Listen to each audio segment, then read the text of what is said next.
Dicen que el mal tiene muchas caras, pero pocas tan pequeñas, carismáticas y extrañamente convincentes como la de un hombre que ni siquiera sabía tocar bien la guitarra, y aún así creó una familia que mataba por él.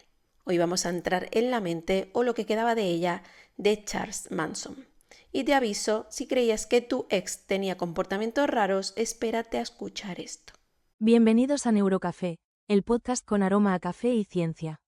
Bienvenidos a Neurocafé, el podcast donde la ciencia se mezcla con historias reales, neuronas con crímenes y café con decisiones dudosas, como entrar voluntariamente en el universo de Charles Manson. Hoy vamos a hablar de uno de los personajes más inquietantes del siglo XX, un tipo que no mató con sus propias manos, pero sí con su influencia. Y eso, neurocafeteros, es mucho más peligroso que cualquier arma. Prepárate para un buen viaje por sus orígenes, su carisma tóxico, sus delirios apocalípticos y los secretos más oscuros que hicieron de él un símbolo de la historia del true crime. Porque sí, hay psicópatas, pero luego está Manson, que jugaba en modo experto sin tutorial. Vamos a hablar de los orígenes de Manson y de cómo empezó la vida de este señor en modo pesadilla. Manson nació en 1934 y prácticamente el mundo lo recibió diciéndole: «Suerte campeón, ¿qué te va a hacer falta?». Su madre Kathleen era una adolescente alcohólica que entraba y salía de la cárcel. Y su padre, bueno, pues eso nunca estuvo muy claro. Manson creció sin figuras de apego estables, sin cariño y sin límites. Una combinación tan explosiva que ni en neurobiología se explican las conexiones neuronales que no se formaron. Desde pequeño conoció reformatorios, correccionales y cárceles, en vez de escuelas y parques. Cada castigo, cada abandono y cada encierro fue moldeando su cerebro hacia lo que veríamos décadas después: un líder manipulador, narcisista y paranoide, peligrosamente persuasivo. Y entramos en el sueño hippie que acabó en pesadilla. En los años 60, Manson sale de la prisión y se encuentra en un mundo hippie lleno de paz y amor y LSD. Un caldo de cultivo ideal para un hombre con carisma oscuro y cero escrúpulos. Se autoproclamó gurú espiritual, músico incomprendido y empezó a reunir a su alrededor a jóvenes vulnerables, la famosa familia Manson.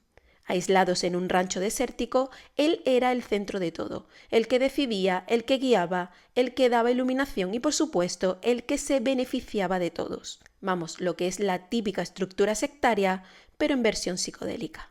Y aquí viene la parte en la que tú dices: ¿cómo demonios alguien se creyó todo eso? Pues porque el cerebro humano aislado, bajo drogas y con dependencia emocional, es muy moldeable. Manson convenció a su grupo de que estaba a punto de empezar una guerra racial apocalíptica llamada Helter Skelter. Según él, los Beatles lo habían profetizado en su canción. Sí, los Beatles.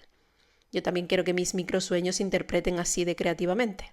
Creía que ellos serían los líderes del nuevo mundo, pero para desencadenar la guerra hacía falta dar un empujoncito. Y ese empujoncito sería uno de los episodios más brutales del true crime estadounidense. Y aquí llegan los crímenes de Sharon Tate, la Bianca y la entrada al infierno. En agosto de 1969, Manson ordena a sus seguidores entrar en la casa de la actriz Sharon Tate, embarazada de 8 meses, y asesinar a todos los presentes de la forma más salvaje posible. Al día siguiente repiten la operación con la familia LaBianca. Manson no mató a nadie directamente, pero fue condenado como autor intelectual, demostrando que el poder de la manipulación puede ser tan letal como un arma. ¿Y cuál es la ciencia detrás de todo este horror? Y ahora viene la parte que a mí más me gusta y a vosotros también. Ese momento en el que nos metemos en el cerebro humano, levantamos unas cuantas alfombras y descubrimos todas las cucarachas que a simple vista no se ven. Porque mira, los crímenes de la familia Manson no se explican solo por la crueldad o por la influencia del líder. Aquí hay neurociencia pura y dura, química del miedo, de la obediencia y de la identidad perdida. Imagina la mente de aquellos jóvenes aislados del mundo, viviendo en un rancho desértico, sin contacto con sus familias, sin horarios normales y sin sueño decente. Además, llevando meses escuchando las mismas ideas delirantes y, como guinda, LSD para desayunar. Eso no solo distorsiona tu percepción del mundo, eso literalmente reprograma tus circuitos. La corteza prefrontal, esa parte del cerebro que hace de mamá estricta diciéndote «¿seguro que deberías hacer esto?», estaba básicamente de vacaciones. Entre las drogas, el miedo a defraudar al líder y la intoxicación emocional, la toma de decisiones racional pasó a ser anecdótica. Si en condiciones normales te preguntas, ¿es buena idea entrar a una casa y cometer un crimen? En el rancho Spahn, la pregunta era más bien, ¿vamos antes o después de cenar? A eso súmale un fenómeno peligrosísimo, la disolución de la identidad. Cuando pasas suficiente tiempo encerrado en un entorno manipulador, tu cerebro empieza a borrar fronteras entre quién eres tú y quién quiere que seas la persona que te controla. Empiezas a repetir sus palabras, sus gestos, su visión del mundo, como si te hubieran cambiado el software. Y si esa persona es un líder narcisista con delirios mesiánicos, pues ya sabes, lo que se corrompe no es el cerebro del líder, sino el del seguidor. Y el remate final, la dependencia emocional. Manson funcionaba como la única brújula moral de ese grupo. Él decidía lo que era bueno, lo que era malo, lo que era puro, contaminado, permitido o prohibido. Cuando alguien se convierte en tu único referente emocional, obedecer deja de ser una orden y se vuelve una necesidad. Así que no estamos hablando de monstruos sin alma, estamos hablando de mentes vulnerables atrapadas en una red perfecta de manipulación psicológica y neurobiológica. Y ahora sí, vamos a abrir el cajón de los secretos más oscuros de Manson.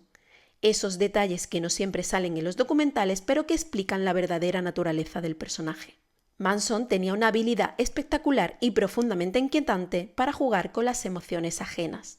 Él sabía exactamente cómo mostrarse fuerte y dominante y cuándo fingir fragilidad. Esa mezcla lo hacía irresistible para personas que buscaban un propósito, una figura paternal o simplemente alguien que las viera.